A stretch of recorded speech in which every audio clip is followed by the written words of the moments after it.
Bom, pessoal, eu tô aqui para poder falar um pouquinho a respeito de um livro muito bacana que eu tô lendo, né, que chama O Poder do Agora. Eu andei procurando alguns vídeos na internet, assistindo algumas palestras de pessoas que leram o livro, que gostaram, para poder ver se a gente poderia, assim, compartilhar um pouquinho sobre a experiência de estar lendo esse livro e o que esse livro tem trazido de positivo pra gente. Confesso que, assim, o material que eu vi, eu não gostei muito, não simpatizei muito, então eu decidi eu mesma fazer um vídeo falando um pouquinho sobre qual que é a minha impressão a respeito desse livro. Tenho planos de fazer outros vídeos, então no dia de hoje eu vou começar com o vídeo número 1, que eu vou estar falando a respeito do primeiro capítulo desse livro. Então, repetindo, o livro chama O Poder do Agora, um título bem sugestivo, né? O Poder do Agora. E o autor é o Eckhart Tolle.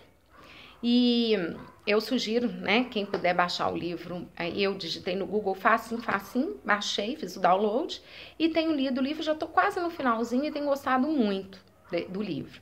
Então, eu vou falar sobre o capítulo 1. O capítulo 1, eu tô com um bloquinho de anotações aqui, tá, pessoal? Então, se de vez em quando eu parar para poder dar uma lida aqui assim, não se assustem, porque isso aqui é coisa de professora mesmo, tá?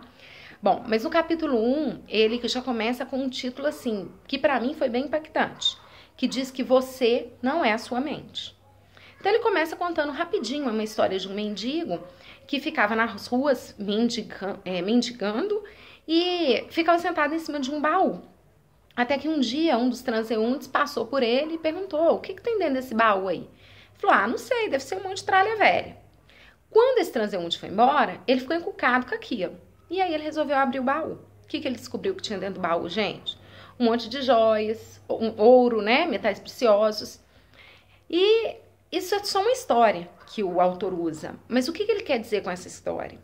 Ele quer dizer que às vezes nós passamos a vida inteira sentados em cima daquilo que nós buscamos, em cima daquilo que nós procuramos. Então esse livro, ele nos incita a fazer uma reflexão, uma busca dentro da gente. Né?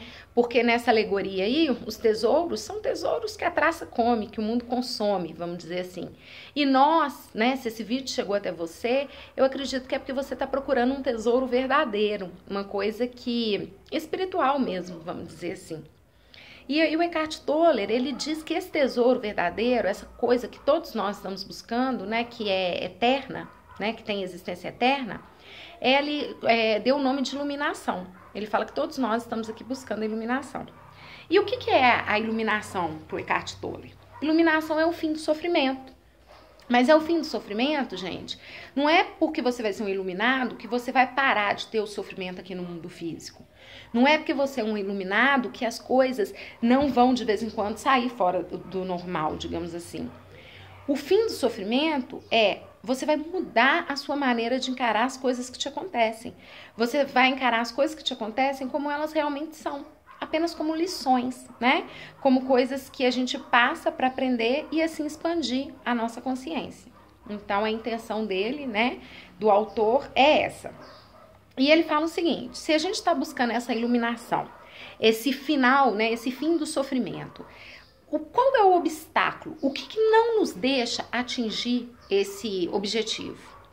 E aí ele começa a falar que você se identificar com a sua mente é o principal obstáculo para se conseguir a iluminação. Gente, presta atenção. O que é o obstáculo? É a identificação sua com a sua mente. E aí nós voltamos ao título do capítulo. Você não é a sua mente. Quando eu li isso, eu fiquei chocada. Eu falei, peraí, eu não sou a minha mente? Como assim? Eu não sou essa voz que tá aqui dentro da minha cabeça, que fala o tempo todo? Se eu não sou essa voz, quem é que eu sou? Quem é que é essa voz? E aí, quando você começa a se questionar assim, tem alguma coisa além dessa voz? Aí você começa a fazer uma reflexão realmente profunda, uma conexão profunda com quem você realmente é. Aí é como se você abrisse o baú e viesse pro lado de dentro. Sabe por quê, gente? Porque no mundo que a gente está vivendo hoje, o que acontece? A gente tá... ele fala aqui, eu acho muito interessante aqui, ó, que ser incapaz de parar para pensar é uma aflição horrível, mas ninguém percebe. Vocês já perceberam que a gente não para de pensar? Acontece uma coisa com a gente fica ruminando aquilo o tempo inteiro? Você deita para poder dormir de noite, tem jeito de desligar a cabeça, gente? Não tem. E isso são as origens de várias doenças. Você vê aí, ó, o estresse, você vê a depressão, você vê a ansiedade. O que é isso que está acontecendo? São pessoas que estão tendo o que o Augusto Cury chamou num livro que eu li lá atrás, que chama Pais Brilhantes, Professores Fascinantes, de SPA. S-P-A. Síndrome do Pensamento Acelerado.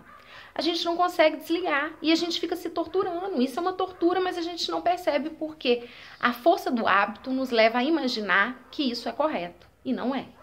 Então ele fala o seguinte, que a nossa mente ela tem um ruído incessante e é esse ruído que nos atrapalha, nos impede de fazer a conexão com o nosso eu. E sempre que isso acontecer, você está sendo dominado pela sua mente. Então, voltando lá à minha pergunta. Mas espera lá, eu não sou essa voz dentro da minha cabeça? Não, a resposta é a seguinte, eu não sou apenas essa voz dentro da minha cabeça. Porque nós temos várias dimensões. Nós somos a dimensão mental, que digamos que essa voz faz parte dela. Nós temos a nossa dimensão espiritual, a nossa dimensão emocional e a nossa dimensão física. Porque nós estamos vivendo uma experiência no mundo tridimensional, de tempo e espaço, e estamos dentro de um corpo físico. Então nós somos tudo isso. Nós não podemos deixar que apenas a nossa dimensão mental comande a nossa mente. Nós não podemos nos identificar com ela. Muito se fala sobre o pensamento positivo. A gente tem que ter pensamento positivo, a gente tem que ter foco, tem que ter mentalização nas coisas que a gente quer, planejamento. Sim, é verdade, a gente tem que ter isso tudo sim. Só que não é só isso. Não é só usar essa sua dimensão. Nós somos algo muito maior do que tudo isso, né? E aí, tudo bem, Poliana, você levantou o problema, o autor lá levantou o problema, mas tem solução? Tem jeito de parar de pensar?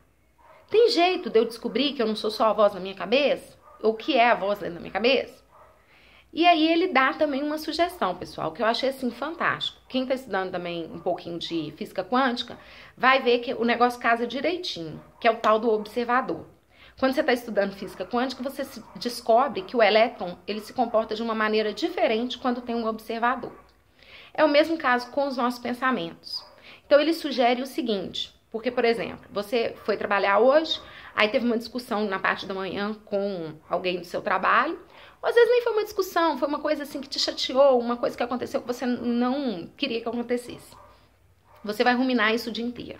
Você vai ficar o dia inteiro lá, lavando vasilha, tomando banho, fazendo qualquer coisa, pensando nas coisas que você poderia ter dito e você não disse, né? Isso é um estresse, assim, total.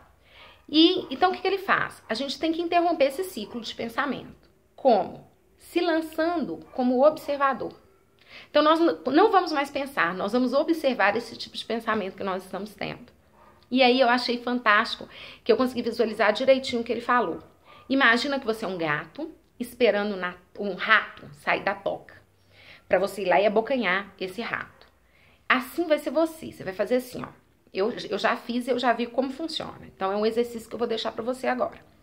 Você vai fechar os seus olhos, respirar fundo e imaginar que você é o gato, o observador.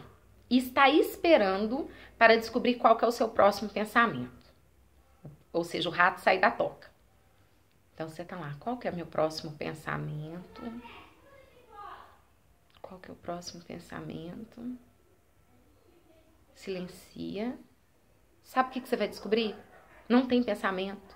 É uma paz profunda, é um silêncio dentro da sua cabeça que talvez você nunca tenha experimentado antes. Talvez tudo que eu tô dizendo aqui não é novidade para você, né? Mas eu me proponho assim, eu me propus a enfrentar esse desafio de tentar silenciar os meus pensamentos. E é como o autor fala, às vezes no começo você consegue silenciar por alguns segundos, né? Mas se você conseguir manter ao longo do dia várias vezes esse estado que ele chama de estado de presença, você vai fazer uma conexão com o seu verdadeiro eu. E quando você fizer essa conexão, o que vai acontecer? Quando você fizer essa conexão com o seu verdadeiro eu, você vai alcançar o estado de iluminação, que vai ser aquele fim do sofrimento, né? Então, achei assim muito interessante, achei muito válido. Pretendo fazer outros vídeos com capítulo 2, 3 e assim por diante. Se vocês gostaram, eu vou pedir que vocês curtam, divulguem, podem compartilhar, né? Porque eu acho assim que nós estamos aqui no mundo, dentre tantas tarefas que nós temos, uma é a expansão da nossa consciência, é aprender um pouquinho. E às vezes a gente aprende com o que o outro fala, né? Mas a gente aprende também com o nosso silêncio interno. O nosso silêncio tem muito para nos dizer. Então, numa próxima oportunidade, eu vou fazer um vídeo sobre o capítulo 2, 3 e assim por diante. E aí eu vou ficar muito feliz se vocês puderem assistir os vídeos, deixar os comentários e trocar um pouquinho também, caso vocês estejam lendo esse livro ou outro livro, a gente trocar um pouquinho de figurinha aí sobre esse assunto, que é muito vasto, é muito interessante e eu tô cada dia mais apaixonada por todas essas coisas, digamos assim, holísticas que podem nos completar e nos ajudar realmente na expansão da nossa consciência, para a gente conseguir manifestar realmente aquilo que nós somos, né? Então, desejo a todos, assim, uma paz profunda. Namastê.